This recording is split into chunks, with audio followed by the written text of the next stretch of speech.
University কিন্তু আপনাকে skill শিখায় না। ইউনিভার্সিটিতে আপনি যান কেন? মানে আমাদের যুবক যুবতীদেরকে যদি ইউনিভার্সিটি কেন যাও, কি বলে? সার্টিফিকেটের জন্য। কেন সার্টিফিকেট লাগবে? চাকরির জন্য। লেখাপড়া কই এখানে? শিক্ষক কেন যায় ইউনিভার্সিটিতে? বেতনের জন্য, রিকগনিশনের জন্য, পড়ানোর জন্য কিন্তু যায় না। University Bangladesh time wasting machine, এটা তো স্কিল ডেভেলপমেন্ট কোনো মেশিন না। তো স্কিল ডেভেলপমেন্ট হবে কোথা থেকে? আজকে যে ফেসবুক আপনারা ব্যবহার করেন, জুকারবার্গ হার্ভার্ডের স্টুডেন্ট ছিলেন কিন্তু বিশ্ববিদ্যালয় শেষ করেন নাই। সেকেন্ড ইয়ারে গিয়ে উনি চিন্তা করলেন আমি চাকরি করব না, তিনি তার বন্ধুকে নিয়ে ফেসবুক তৈরি করলেন শুধু ইউনিভার্সিটির জন্য। পৃথিবীতে এখন 4th রিচেস্ট পারসন, পৃথিবীর 4র্থ ধনী ব্যক্তি হচ্ছে জুকারবার্গ, কিন্তু উনি সেকেন্ড ইয়ারে থেকে ড্রপ আউট হয়েছেন, বিশ্ববিদ্যালয় কন্টিনিউ করেন নাই। পরে 2017 সালে গিয়ে তাকে সম্মানসূচক ডিগ্রি দেওয়া হয়। কিসের জন্য? আপনার সার্টিফিকেটের জন্য দৌড়ান। মাইক্রোসফটে কিছুদিন আগে একটা জরিপ আসছে, 50% তাদের যে কর্মচারী তাদের কোনো সার্টিফিকেট নেই, তাদের কোনো সার্টিফিকেট নেই। তারা সার্টিফিকেটের জন্য দৌড়ান কেন? বিএসসি সার্টিফিকেটের জন্য দৌড়ান কেন? কি দরকার আপনার? এটার জন্য দৌড়াবেন কেন আপনি?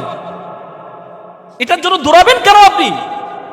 আপনি যদি এটার জন্য দৌড়ান তাহলে আপনি মনে করবেন আপনি এই যে এটার জন্য আপনি পিছনে পড়ে যাচ্ছেন।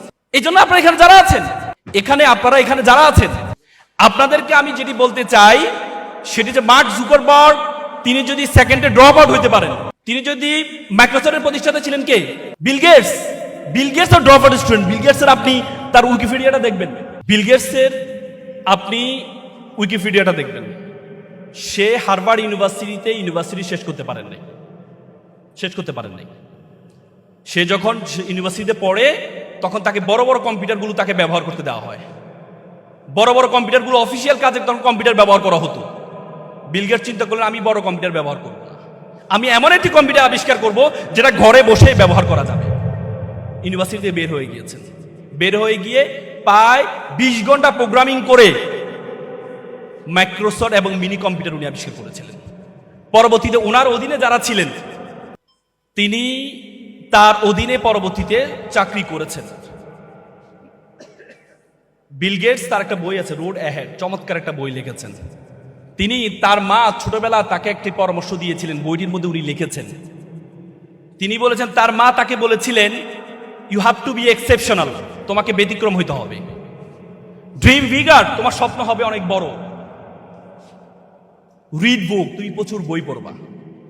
বিল গেটস বলেছে আমাকে যে বি এক্সেপশনাল হইতে হবে, মা যে পরামর্শটি দিয়েছিলেন সেটি আমি গাদার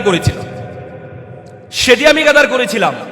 এজন্য আমি যখন হার্ভার্ডে পড়ি তখন আমার মাথায় আসছিল আমি যদি এভাবে নিয়মিত ক্লাস করতে থাকি তাহলে আমাকে বড় বড় কম্পিউটারগুলো অফিসে ব্যবহার করতে হবে, কিন্তু আমাকে এমন একটা কম্পিউটার আবিষ্কার করতে হবে যেটা ঘরে বসে ব্যবহার করা যাবে। মার্ক জুকারবার্গ যদি বিএসসি ইঞ্জিনিয়ারের সে যদি তার সার্টিফিকেট না নেয়, বিল গেটস যদি না নেয়, মার্ক জুকারবার্গের পরবর্তীতে হার্ভার্ড তাকে সম্মানসূচক ডিগ্রি প্রদান করে, তাহলে আপনার কেন ইঞ্জিনিয়ার সার্টিফিকেট লাগবে রে ভাই? কেন আপনাকে বিএসসি ইঞ্জিনিয়ার হইতে হবে? কারণ আপনাদের মধ্যে মাথার মধ্যে আছে হচ্ছে আমি ছোট, আমি ডিপ্লোমা পড়েছি, আমি ছোট।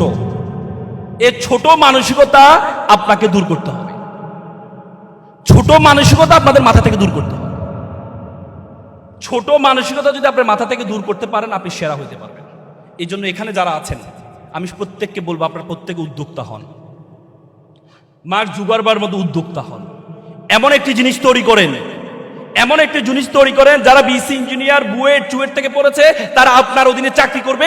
এমন একটা কাজ আপনি এখন থেকে উদ্যোগ গ্রহণ করেন। সেই উদ্যোগ যদি আপনি নিতে পারেন, এজন্য আপনাকে ব্যবসার কোনো বিকল্প নেই।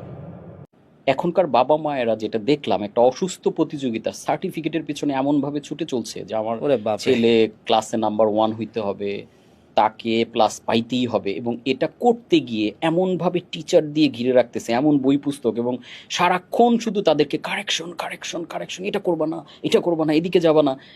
আপনি খেয়াল করে দেখেন একটা ছোট বাচ্চা যার বয়স এখন 7 or 8, ওকে যখন সারাক্ষণ কারেকশন দিচ্ছেন, এতে করে আপনার সাথে ওর কানেকশনটা গ্যাপ হয়ে যাচ্ছে। এবং কানেকশন গ্যাপ হয়ে বাচ্চাটা যখন একটু বড় হচ্ছে, এখন 7-8-এ তো কিছু করতে পারতেছে না, আপনার যেমনে ঝাড়ি দিচ্ছেন, খাচ্ছে, যা করতে বলতেছেন বাধ্য হয়ে করতেছে, ওর সাথে কিন্তু আপনার কানেক্টিভিটি নাই। আপনি চাচ্ছেন ওর কাছ থেকে একটা আউটপুট, একটা ভালো সার্টিফিকেট, রেজাল্ট, এবং একসময় ও এই সার্টিফিকেট পেতে গিয়ে আপনি ওর থেকে দূরত্ব তৈরি করে ফেলতেছেন। ও যখন at the age of 12, at the age of 14, 15-এ যাচ্ছেন, আপনি পুরো ডিসকানেক্ট ওর কাছ থেকে একদম ইমোশনালি, এবং তখন আপনার আর কোনো কারেকশন সে শুনতেছে না।